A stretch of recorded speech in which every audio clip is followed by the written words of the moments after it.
బంగ్లాదేశ్లో అయితే పరిస్థితి ఉద్రిక్తంగా మారుతోంది. ఎందుకని అంటే యూనస్ దిగిపోవాలని ఒక పక్కన అవామీ లీగ్ పార్టీ, అదే సందర్భంలో ఇంతకుముందు హసీనా దిగిపోవడానికి ఉద్యమాలు చేసినటువంటి బిఎన్పి పార్టీ కూడా యూనస్ ప్రభుత్వం మీద కోపంతో ఉంది.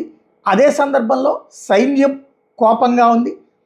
ఇంకోవైపున యూనస్ మద్దతుదారులు అంటూ మరికొంతమంది ఎవరైతే యూనస్ వచ్చాక జైళ్ళ నుంచి విడిపించినటువంటి వాళ్ళు ఉన్నారో ఆ వర్గం పాకిస్తాన్ మద్దతుదారులైనటువంటి వాళ్ళేమో యూనస్కి మద్దతుగా రోడ్లు ఎక్కుతున్నారు.